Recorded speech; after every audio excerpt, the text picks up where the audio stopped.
Right. Hello, everyone. My name is Amanda Wallmeyer, and I am the local history librarian here at Johnson County Library.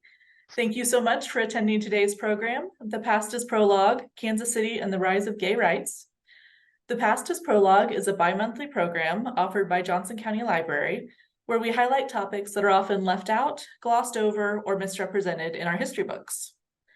Before we begin, we want to cover a few housekeeping items. If you have any questions during the webcast, you can submit them through the Q&A engagement tool below, and we will try to answer all of these by the end of the program. An on-demand version of this webcast will be available in the next 2 weeks and can be accessed using the same audience link that was sent to you earlier or on our website at jocolibrary.org/events/on-demand. We would also like to begin today with a brief land acknowledgement. Our Johnson County Library locations stand on the ancestral and treated lands of Native American peoples, including the Delaware, Kansas, Osage, Peoria, and Shawnee. We pay respects to all Indigenous peoples, past, present, and future, for their continuing presence in this land and the land where you may be joining us from tonight. Now, please join me in welcoming Stuart Hinds. Thank you, Amanda. Thank you to you and to Joseph so much for helping to set this up. I'm looking forward to sharing what's really an interesting story about queer activism in the 1960s. I serve as curator of special collections and archives at the library at UMKC, where I have the good fortune and the great honor of overseeing the Gay and Lesbian Archive of Mid-America, from which most of the content in tonight's presentation came. So with Owen, and just a couple of comments about language. As a historian of the queer community, I'm really specific about the language that I use, and specific in terms of time period and the specific stripes of the rainbow that might be under consideration. And so when I say gay and lesbian, those are the two groups that we're talking about. And also I tend to use queer and LGBTQ interchangeably. Queer to me is just a shorthand. So I just wanted to make that clear as well. So let's get started. All right.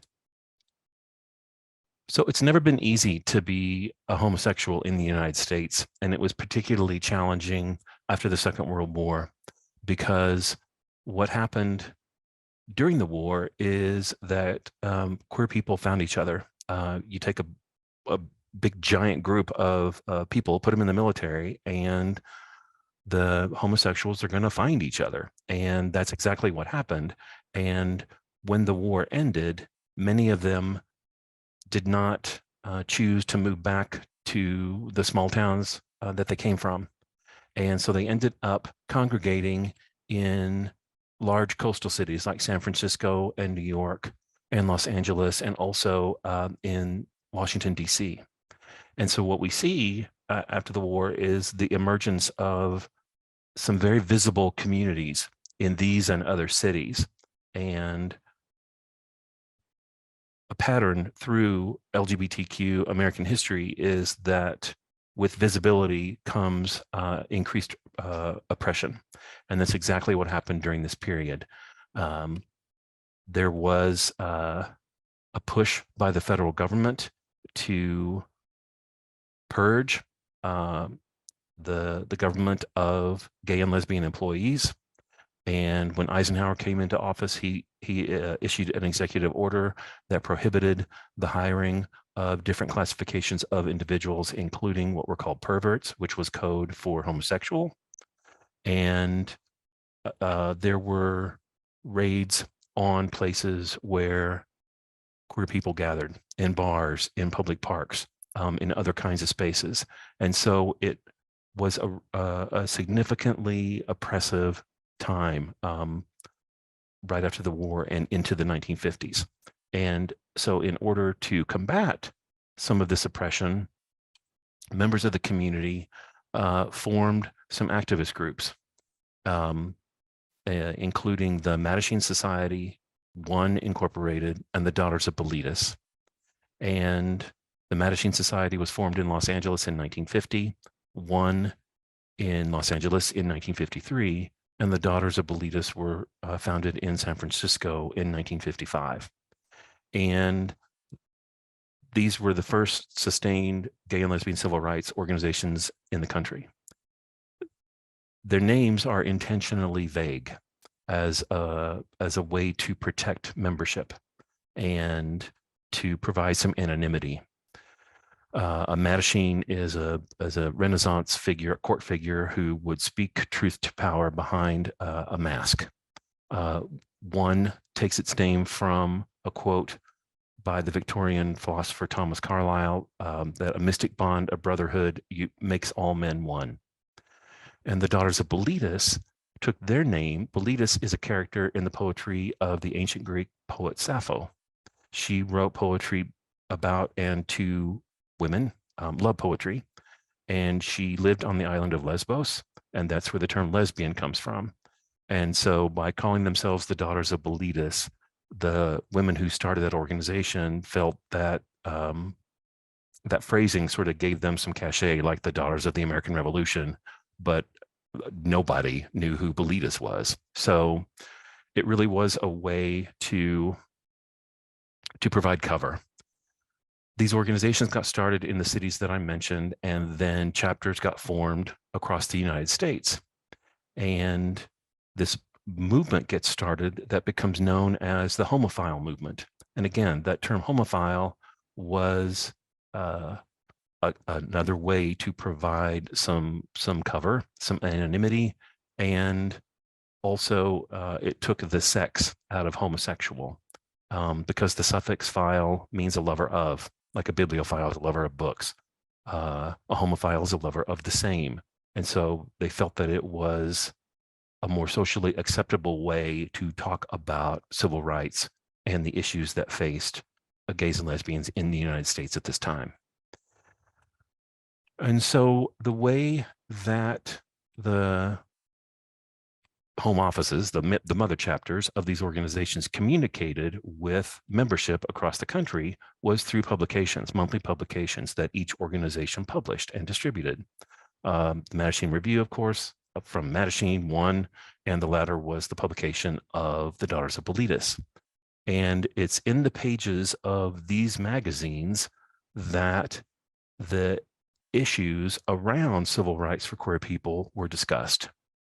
It was a process that didn't happen very quickly, in that someone would write an article in one issue, and then the next month there would be letters responding to that article, and then the next month there would be letters responding to the letters that responded to the original article. So it was really a slow process, which many young people don't understand today because communication is so instant.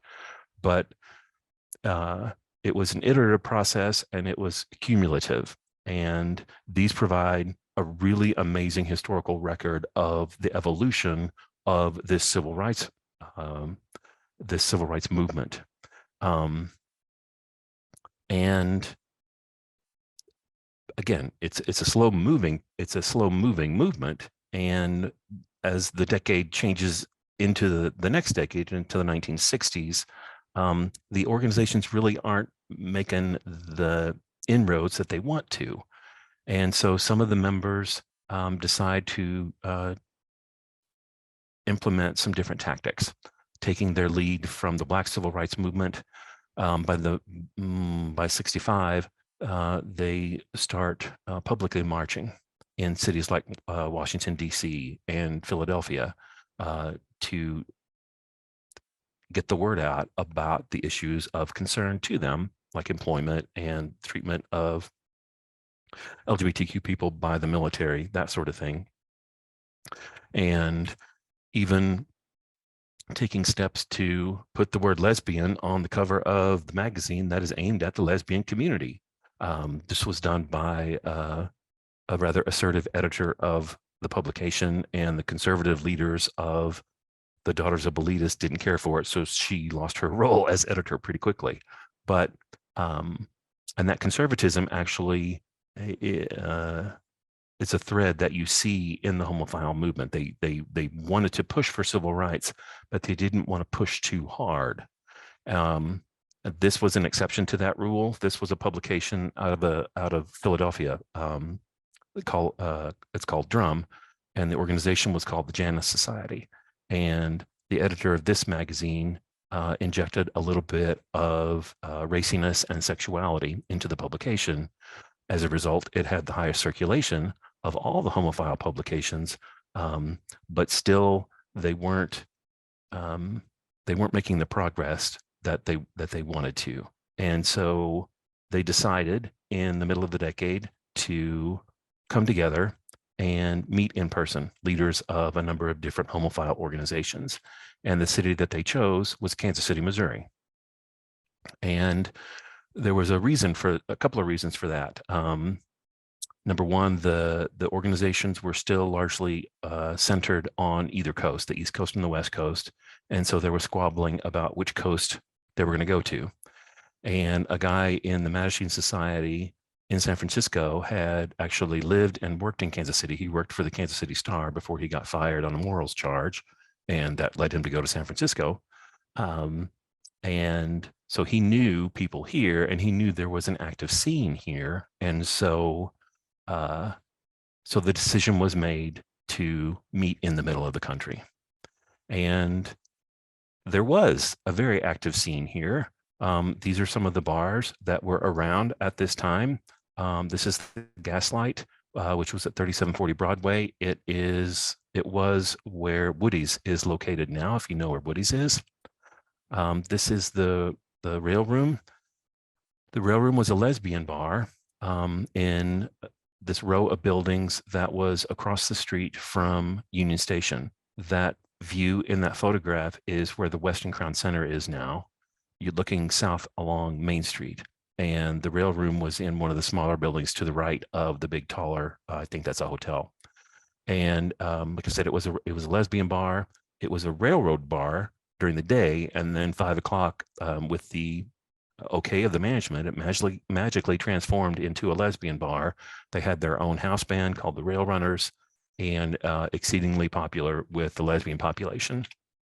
The Arabian Nights opened in 1963. It was located on Gillum Road. It's now the parking lot for Costco. If you know where the Midtown Costco is, Gillum makes a little jog to the west, and that's where Arabian Nights was located. The Redhead was located in Westport. Later, it was the Hurricane, and more recently, the Rail Room. But the Redhead was a piano bar and also a very popular night spot. But the club that was probably the most visible and most prominent in the city was the Jewel Box. The Jewel Box Lounge was located at, as the card says there, 3223 Troost. Sometimes it's listed as 3219 because they had two doors, and so the address changes a little bit. But it became the center for female impersonation in the city for most of the 1960s. It was nationally known. It was a stop for many touring drag performers, and it was wildly popular. At first, it drew a largely gay crowd, and these are images from the inside of the club from 1959, which is when drag performance started at the Jewel Box.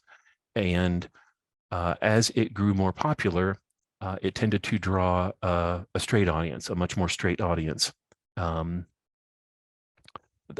This is one of the performers who became a beloved figure in the community. This is Skip Arnold, a very well-known drag performer here and known in the community because he spearheaded a lot of philanthropic work aimed at the broader community, and just was very well known. His act was comedic and singing, and early in the decade, all of these acts sang their own numbers and combined it with comedy. And the Jewel Box was insanely popular. They did At their peak, they were doing 4 shows a night on Saturdays, 3 shows on Friday, and 2 every other night except for Mondays and Sundays. So it's hard to convey just how popular it was. And as a result, the owners were making money hand over fist. And so fortunately for the archive, they were able to generate a lot of different types of memorabilia, including about half a dozen different kinds of matchbooks, which features reproductions of images of some of the performers, all sorts of flyers and handouts. You'll notice that the performers are listed as Mr. Don Winters or Mr. Nicky St. Cyr. That was at the insistence of the club management to reiterate that these were men impersonating women, femme mimics as they were billed in some of the promotional literature from the club. And postcards of the performers. These are some of the ladies in their finery flanking the performer Ray Bourbon. Bourbon, at this point in the life of the club, would appear early in the show dressed like the other folks here, and then come out at the end in this cleaning lady outfit and would mop the stage and make satiric commentary on the evening's performance, and then reveal himself to be the previously beautiful Ray Bourbon. And then everyone would go home all amazed and have something to talk about on the drive home. So I do have to digress just a little bit because Bourbon is a really, really, really interesting character. He was a drag performer for most of the 20th century. He was a good friend of Mae West and appeared in a couple of Mae West films. According to his promotional material, he performed for the King of Spain, among other notable figures. And the earliest evidence we have of him performing in Kansas City is 1934 at Dante's Inferno, which was an earlier center of drag in Kansas City during the 1930s, located down at Independence Avenue in Troost. And Bourbon sang, and like most of them, sang and did comedy. And he made all sorts of recordings throughout the course of his career, recordings on 78 RPM discs and LPs when that technology became available. And by the 1950s, again, because of that oppressive era, he was having trouble getting work.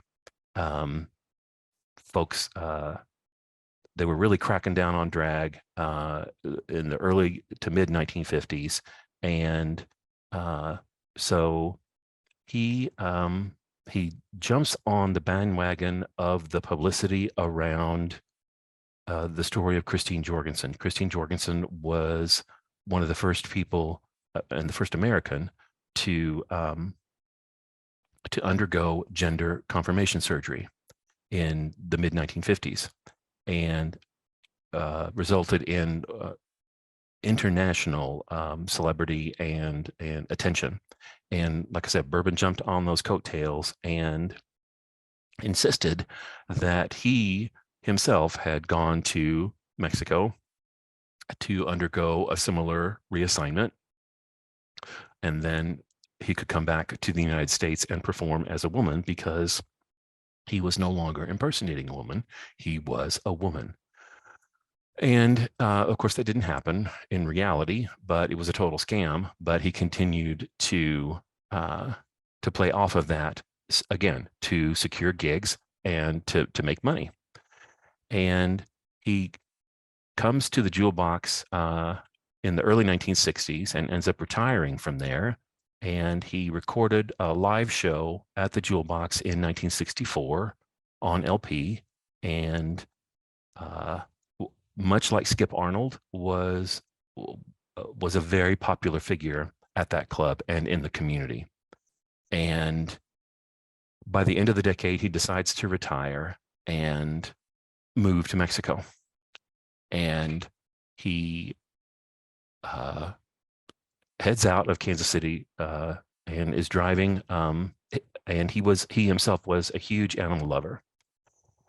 And so on the way to Mexico, he takes along with him 70 dogs, 5 cats, and 2 skunks.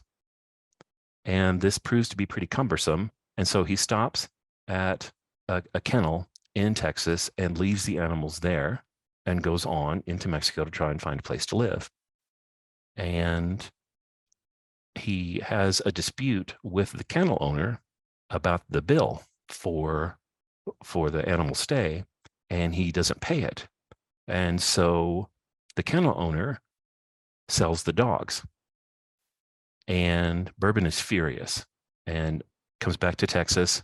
And when he learns this, he calls a couple of young men who live in Kansas City to come down and help him kill this guy. And that's exactly what happens. One of the boys shoots the kennel owner, and the kennel owner dies. And so the three of them are quickly arrested for conspiracy to commit murder. And Bourbon ends up going to jail. He's given a life sentence, and he dies in prison in 1971. A really, really fascinating story. So the final bar that I want to talk about during this period is the Colony. And the Colony is a club that opens in the block south of the Jewel Box at 3325 Troost. And the Colony is a gay bar, and it's where the folks who were going to the Jewel Box congregate. The Colony does feature drag, but not nearly to the extent that the Jewel Box does. Skip Arnold does perform there at both places, actually, but it really just the Colony becomes a more traditional kind of gay bar. And we have a number of images of clubgoers outside of the Colony from this exact period. That mosaic wall that you see there is the exterior wall of the Colony there on Troost. And these pictures came to us as slides, and we had some prints made and scans and everything, and they provide a really nice window into the LGBTQ social scene that was going on during this period. At the same time, there's a very active drag ball scene in Kansas City. These are a couple of ads, classified ads from the Kansas City Star, which I was shocked to find that promote that year's drag ball, the Halloween drag ball at the Forest Ballroom, which was right around the corner from where both the Colony and the Jewel Box were located. So it's this cluster of drag stuff going on in this neighborhood. And that same set of pictures has a number of images from these drag balls as well. And, these are very casual party pics, the same kind of pictures that you would put on your Instagram accounts today. So there's enough of a drag scene going on in the city that this woman comes. She is an anthropology PhD student. Her name is Esther Newton, and she comes here in the mid 1960s to use Kansas City as a case study for her analysis of female impersonation. She befriends Skip Arnold, who also had an interest in anthropology, and she studies the queens at the Jewel Box, and then she follows Skip when he makes a couple of tours to Chicago. And the book was published commercially in 1972, and it's the first examination of female impersonation in the country's history. So with all that going on, it's clear that there's a very active scene going on in Kansas City, and therefore these gay and lesbian civil rights leaders feel like this would be a pretty good place to come, and they do in February 19th and 20th, to be specific, of 1966. And they end up staying and meeting at the State Hotel, which was located downtown Kansas City on the northeast corner of 12th and Wyandotte. That's an older photograph of the hotel, and then some postcards of one of the rooms, and the very, very glamorous Jet Lounge bar in the hotel. And really, this was a meeting to strategize, to figure out ways to collaborate, And really, it was a meeting to introduce people to each other. Up to this point, they'd never met in person collectively. And all the communication that had taken place was done by either letter or by phone. And so the first day and a half of the conference, it eventually became called the National Planning Conference of Homophile Organizations.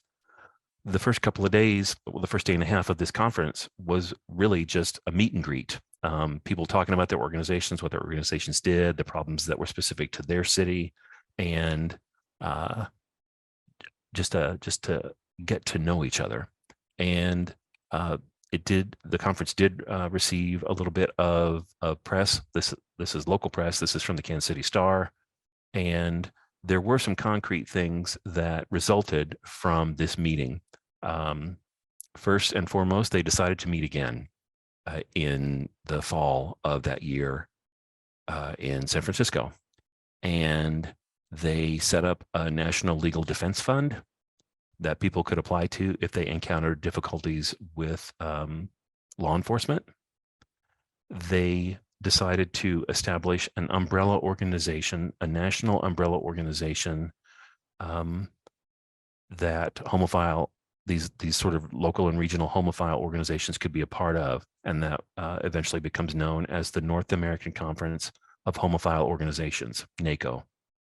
And finally, they decided to have a nationally coordinated protest against the military's treatment of gay and lesbian individuals. And that protest was held in May of 1966 on Armed Forces Day, and it was the first nationally coordinated LGBTQ protest in the country's history. These are some of the protesters outside of the federal building in San Francisco. And in Los Angeles, the protest took the form of an automobile parade that wound its way 20 miles through the city with these box signs on top of the cars. Of course, LA is the city of cars. And so there were actions in other cities, in Seattle and in Chicago and in Boston. And in some cities like Kansas City, folks got together and just talked about the issues. But these were a couple of the most visible protests as part of that particular action. At the conference, at the planning conference, this young Kansas Citian attended. His name was Drew Schaefer, and he was young man, active socially in all the stuff that was going on. And he was very interested in improving the lot of the homosexual. And so he and some other Kansas Citians attended this conference, and less than a month after it was over, actually technically on March 13th of 66, they formed the Phoenix Society for Individual Freedom, Kansas City's first gay and lesbian advocacy organization. And this is their classified ad that appeared a couple weeks later in the Kansas City Star. And like these other homophile groups, they got together, they identified issues they wanted to address, and by the spring of 66, by the summer of 66, they had already developed this committee infrastructure for the organization. And like the other homophile organizations, they started publishing their own newsletter. And the reason that they could publish their own newsletter so quickly is in large part because of the support of Drew's parents, his father Robert and his mother Phyllis. And Phyllis and Robert were really, really supportive of Drew and really supportive of the gay community. And they demonstrated that in a number of different ways. And Robert's contribution was providing Phoenix members access to a printing press so that they could start producing this newsletter starting in May, actually, of 1966. And it's in the pages of this newsletter that we were able to trace the activity, the really kind of astounding level of activity of the members of the Phoenix Society. Phoenix never had a huge membership. At most, it may have been 30 or 40 people. And anybody who's ever been involved in a group knows that it's typically a core subset of individuals who do all the work. And that was pretty much the case for Phoenix.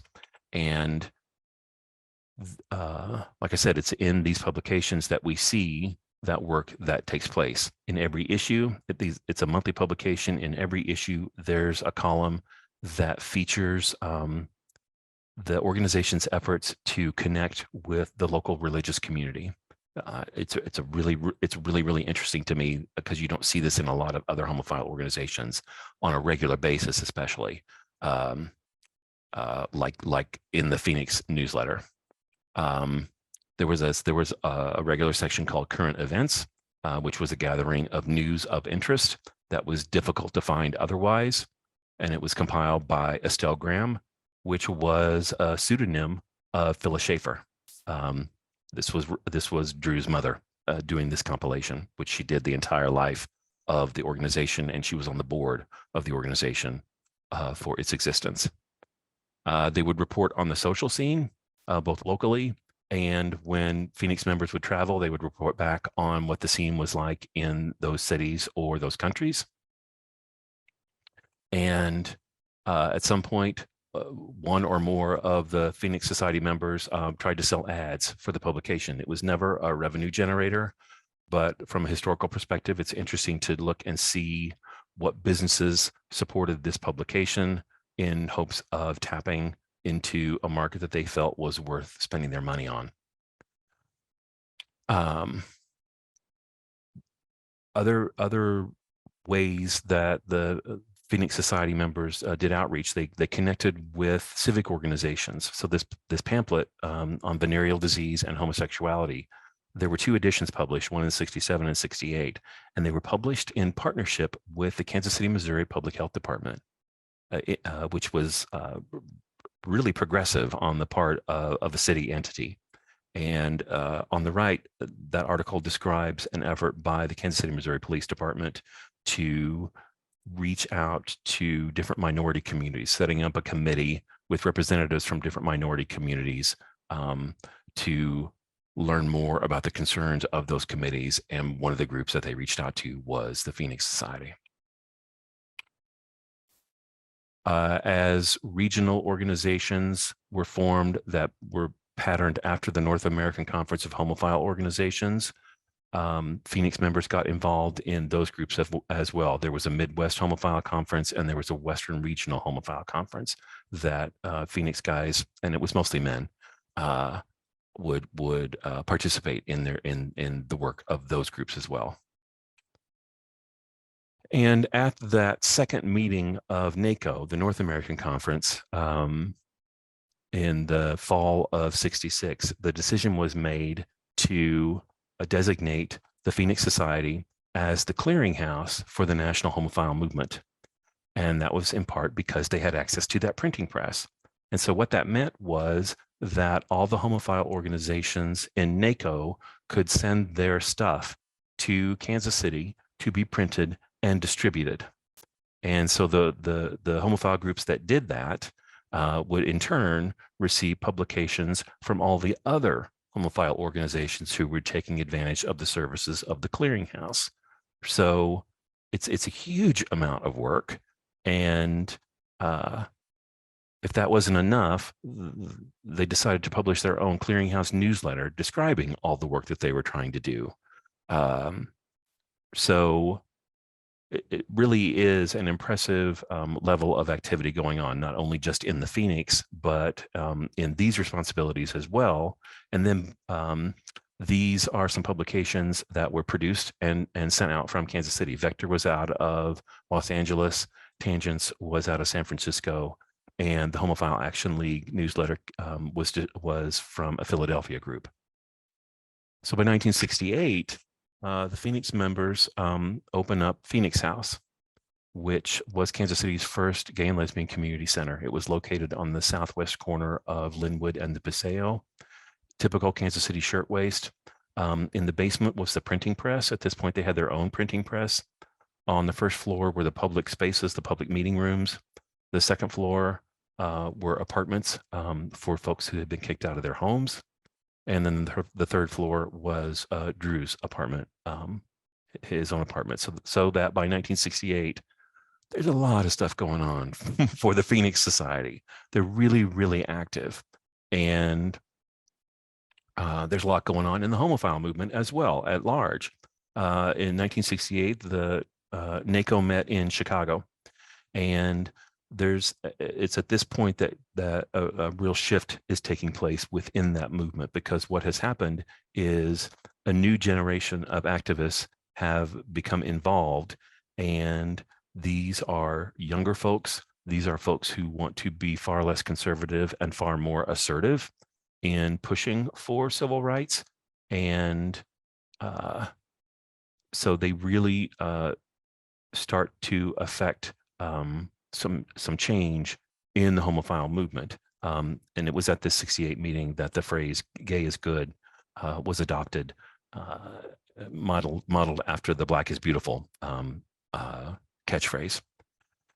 And so then in the summer of 1969, at a little bar in Greenwich Village, there was an uprising, and it was typical. It was a typical bar raid. The short story of the Stonewall uprising is that it was a typical bar raid. But in this instance, though, folks didn't leave once they were asked to leave. They hung out, and they wanted to see what was going to happen to their friends who were being arrested. And so Greenwich Village is a very small neighborhood, and the crowd started to swell. And as their friends who were being arrested were taken away, there were many fewer cops on site. And so they suddenly realized, not suddenly, but they realized that the crowd was bigger than the number of cops who were on hand. And so they started to pelt the cops with coins, with pennies, coppers, then with rocks, then with bricks and other construction material in the area, and other stuff, so much so that the cops had to barricade themselves inside the bar. At that point, they started throwing Molotov cocktails into the bar, and they bashed down the door using a parking meter as a battering ram. And at that point, the cops had their guns pulled and were ready to start shooting until they all heard sirens of the backup that was arriving. And so then it just turns into a street melee, a total riot, and till about 3-4 o'clock in the morning. Subsequently, there were a couple of other nights of action. Those second and third nights were planned.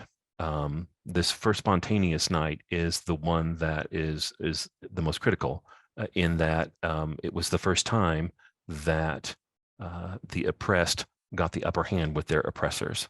The fairies had beaten the cops, and this sent a charge through the movement, especially among young people. This was a really big deal. And so what we see happen in the weeks and months following the Stonewall uprising is the formation of a bunch of new different groups pushing for gay liberation, as they call it now. It's not hidden behind the code of homophile. This is gay liberation. We are gay people and we want to be liberated. This is a very, very different approach from the get-go.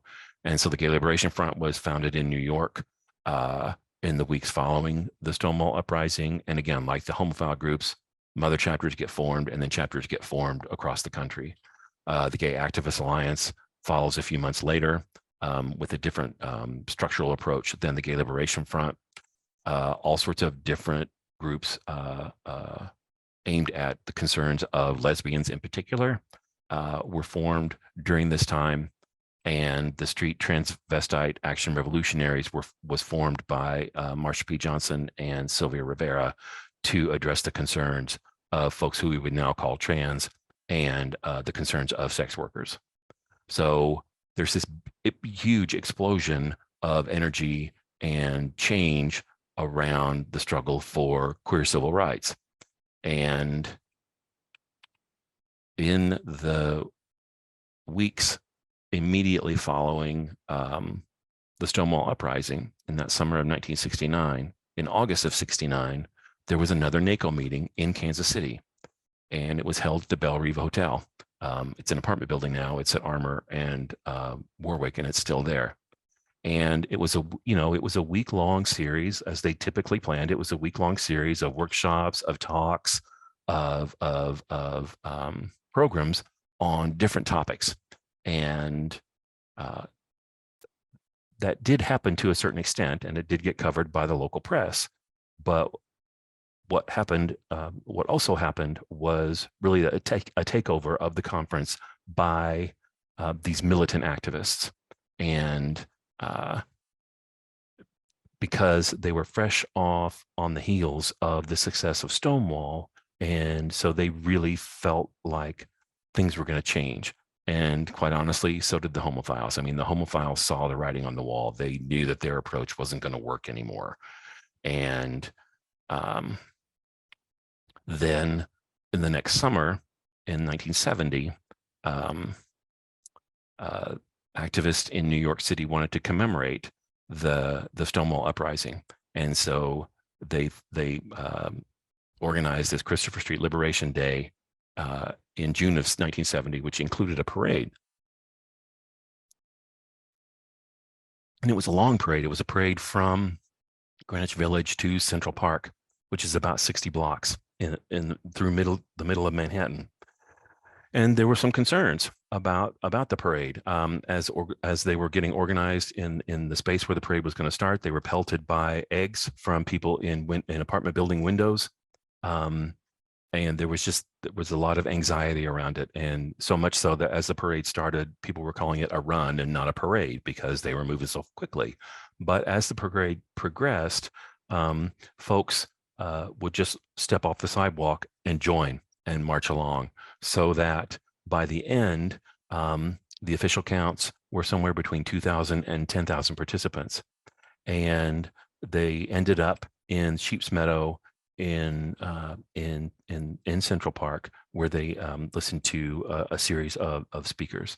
And, these big, huge crowds, these are not the 5 or 10 people that are marching in front of Independence Hall in Philadelphia carrying placards. This is a huge, huge crowd, and this really does signal to the homophiles that their time is up. It's clear that this new generation is gonna take up the mantle of gay liberation and move forward. But that becomes really evident later that summer in August at the NACO meeting in San Francisco. They could barely hold the conference because the radicals were being so radical and trying to prevent things from happening. And the 1970 conference of NACO was the last one. There was one planned for 71, but it never happened. They just knew they couldn't do it. And with NACO gone, and with the Phoenix really overstretched in terms of its commitments, Drew was losing money on the house. They had just committed to doing too much, and this homophile infrastructure was crumbling. The Phoenix Society folded in February of 1971. They did not renew their incorporation, and so the Phoenix came to an end. So the difference between these two pictures is 5 years. And it's just a really quick visual summary of the compressed level of change that took place in such a short amount of time. And the groups that got formed after the Stonewall Uprising were successful in achieving some of the goals that went back as far as the early homophiles. But they would not have seen such success if the homophiles hadn't worked for nearly 20 years, nearly 2 decades, to build those networks and build those connections across the country, so that when this new movement arose, they could take advantage of those existing relationships. The latter would not have happened without the former. And as we have seen, Kansas Cityans had a crucial role in that movement. And so with that, I thank you. And I think Amanda's going to come back on and we'll answer any questions that you all might have. Indeed. Thank you so much. If you have a question to submit, you can do that with the Q&A button at the bottom of your screen. To begin with, we had some people join a little late. So Stuart, will you repeat what you said at the beginning about the language you choose to use in this presentation? Sure. Very specific about language when it comes to looking at the history of the queer community. And so when I say lesbian and gay, I mean lesbian and gay. And for me, I use queer and LGBTQ sort of interchangeably. Queer is just sort of shorthand for me for LGBTQ. All right, thank you. And then would you also talk a little bit about the Gay and Lesbian Archive of Mid-America, for example, kind of what it is, what you can find there, Sure. as they're finding aid online, and how people can visit. The Gay and Lesbian Archive of Mid-America is the home to Kansas City's LGBTQ heritage and has been since 2009. It's a wide range of archival materials and published materials that feature different organizations, different individuals, different movements. And it can be information about GLAMA can be accessed at umkc.edu/GLAMA, GLAMA. That will get you to our website, which will open a window into the incredible resources that are housed in the archive. Perfect, thank you. Can you talk a little bit about the early groups? The question is, were these early groups multiracial or were they segregated? They were multiracial, actually, especially the Daughters of Bilitis. There were the daughters were started by 4 different couples, women, couples of women, and romantic couples, and one of the couples was 2 Latina women, and then one incorporated was more integrated than Mattachine. Mm-hmm. All right, can you talk about how diverse the GLAMA collections are and what's missing from them? Anything you want to solicit from our audience? It's really, at this point, it's not quite evenly split, but it's probably 55 men, 45 women, or men's organizations and women's organizations. There's a little bit of Kansas City trans history. There's a little bit of Kansas City Black queer history, not enough from those communities, quite honestly. And we're missing material from people of color, queer people of color, and we're missing some stuff from the trans community. And those are the areas that it's our hope that we can build up as time goes on. Part of the problem is most organizations now don't produce stuff that is tangible outside of a computer screen, and so, or a phone screen, and so that makes our job as collectors of this documentation really, really challenging to gather and then to preserve and make accessible later. Indeed, thank you. All right. This person listened to the KCUR, A People's History of Kansas City segment, where you talked about Drew Schaefer.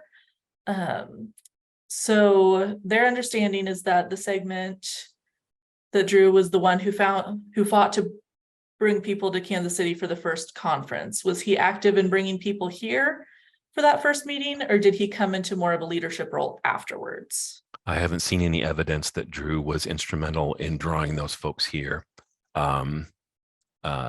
He was much more active after the fact. The gentleman who steered people towards Kansas City, his name was Hal Call, and he was the editor of the Mattachine Review, and as a result, had some influence and worked with people like Clark Pollock, who published that drum magazine with the shirtless guys on it, and a couple of other folks to get the conference to come here.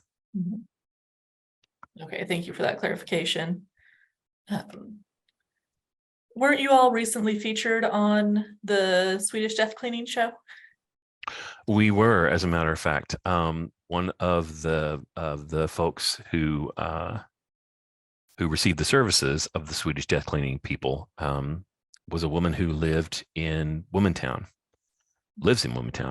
and Womantown was a late 80s, early 90s initiative to found an intentional women's community in Midtown in the Longfellow neighborhood, which is like 25th to 31st, Gillum over to Troost. And Sue Moreno was her name. And she had some materials about Womantown, lots of photographs and some other stuff. And so she wanted to turn that over to Glamma. And when she did, the crew came and filmed her giving us the collection.